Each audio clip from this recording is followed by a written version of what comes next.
We'd be remiss if we don't start today's show talking about Anthony Rumble Johnson. In case you missed it, yesterday afternoon, news broke that Anthony Rumble Johnson, the former two-time UFC title contender, former Bellator fighter, former World Series of Fighting fighter, tragically, at the very young age of 38, passed away. And you may have noticed over the past year or so, he had been hinting at some health issues. And there were some pictures that circulated of him. This guy was a massive individual, obviously one of the, most talented fighters in the UFC, but just, made out of stone. Obviously lost a lot of weight, and, you'd hear news come and go about his condition, but it seemed like he was hopeful as of a few months ago that he'd be able to return and come back. Well, unfortunately, he passed away yesterday, and it's mind-numbing news, because here's a guy who looked like Superman, who was one of the most talented fighters of the past decade, who was one of the hardest hitters of the past decade. Again, like I said, two-time title contender, and had he fought someone with maybe a different skill set than Daniel Cormier, who he fought in those two title fights, very, very strong chance that he is a former UFC champion. He was that talented, and he was feared. I mean, people did not want to fight him. And to see, to see the news come through, and you're like, what? Rumble Johnson, who just looks incredibly healthy, who looks just in shape. I mean, 38 is just a hard thing to process. Like, I'm looking at his name on my screen here, and I'm like, what? Anthony Rumble Johnson is no longer here. Just very tough. Same emotions, same feelings as we felt with Elias Theodorou. And you've obviously seen a ton of tributes roll in. John Jones writing something very nice, posting something very nice about him. Daniel Cormier as well. I mean, every fighter under the sun writing about Anthony Johnson. And of course, someone who we have been covering for quite some time. And of course, he had, the ups and downs with his weight, but it was almost like a testament to just how talented he was, that he could fight at 170 and then be successful all the way up to heavyweight. Obviously found his groove at 205 and was able to come back from some, serious setbacks. But he had a stretch there where he was just knocking people out left and right, and just had immense power. Like what he did to the likes of Nogueira, what he did to Ryan Bader, what he did to, Alex Gustafsson. I remember being there in Sweden back in, I believe it was 2015. I mean, that place, it was 4 a.m. over there, 5 a.m., something like that. And that card was designed for the Alex Gustafsson homecoming fight. And he went in there and just absolutely starched him in the first round, 2 minutes and 15 seconds, and knocked him out brutally. Knocked out Nogueira, Little Nog, prior to that, brutally. Just had an unbelievable punch, the uppercut, the right hand, all very impressive. One of the the founding members of Black Zillions, one of those guys who, anytime he was on a card, you had to stop and watch, and obviously took some time off after the second DC fight, but came back recently, Bellator, as recently as May of 2021 was his last fight. And won via KO once again, and we were hoping for the Yoel Romero fight. It didn't happen, and just absolutely heartbreaking, really heartbreaking. A guy who has been on the show multiple times, who I've been speaking to for over a decade. The first time I ever interviewed him was at a Strikeforce weigh-in in San Jose in 2008. And it was for the Gilbert Melendez, Josh Thompson fight. And at that point, he was still fighting at 170. He was in the midst of the Kevin Burns series of fights, if you will. And you just felt like he was supremely talented, and a guy who, most people really admired and liked. And even with DC, they had the two fights. He wanted to put the belt around him, never held a grudge, seemed like he always was striving and pushing for that big John Jones fight. They had that moment with Dana White at the press conference. That fight never came to fruition as well. But it didn't seem like he was about, the animosity or the hatred or the trash talk. Felt like the kind of guy who was just trying to, compete and ignore all of that stuff. So just absolutely gut-wrenching news, horrendous news, heartbreaking news. And once again, a reminder, And I was talking to my kids about this yesterday, a reminder of just how fragile life is and how none of this is guaranteed and none of this is promised. And, we take for granted every day, oh, what are you doing tomorrow? There is no tomorrow. There is no guarantee that when we go to bed that we're going to wake up. There is no guarantee that, next week we'll be healthy. And we don't know what's going on in our bodies. And you have these guys who are in incredible shape and look what happens. We saw Elias Theodorou, now Anthony Johnson, just like I said, bone-chilling stuff.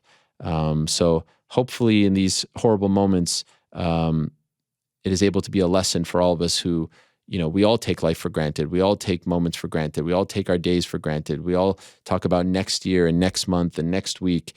And a reminder to live every day to its fullest, to appreciate everyone in your life, to be thankful and grateful for everything that we have. And, that you only get one life. You only get one shot at this thing. So horrendous news.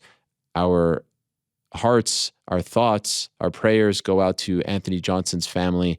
And I hope that his memory is a blessing and that he rests in peace, because, just looking at that picture there is very, very, very sad. It is a hard thing to process. Anthony Johnson, just 38 years young. I wanted to talk to New York Rick a little bit about Mr. Rumble Johnson, because he's been watching for as long as I have been. We were texting a little bit about it yesterday.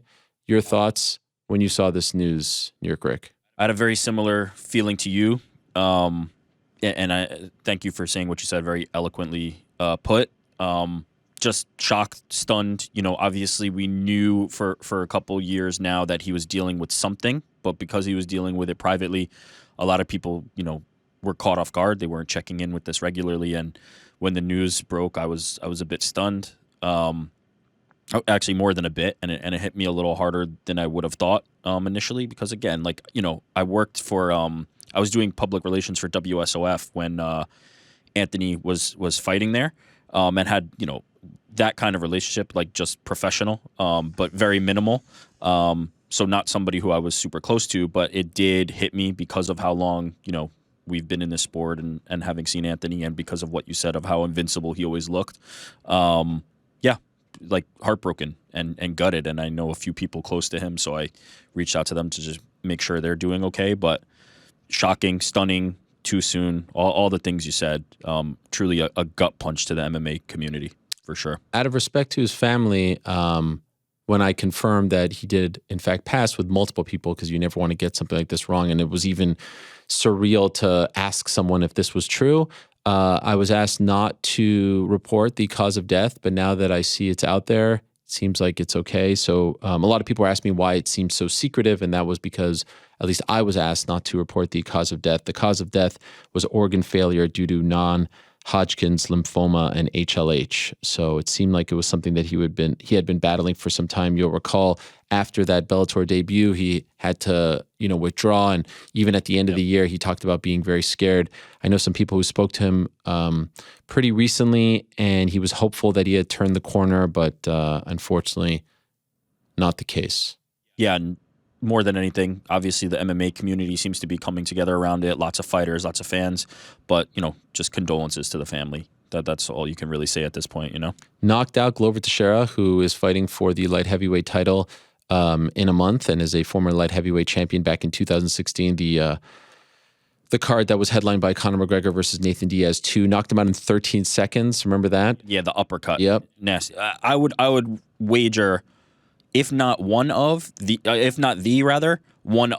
most prolific knockout artists in MMA history. Like nobody really hit like him. No. Very Deontay Wilder in the way that it was. He's prolific, and especially that uppercut, because the uppercut was the one that got Little Nog as well. That one shot of Little Nog with his head going back. Oh yeah. Well, the Glover one, peeled my brain back for a second. I was like, wow. The one that will always stick with me, and it's because at the time it was crazy. I had never seen somebody fall this way, but also it played on like those UFC Unleashed compilations all the time.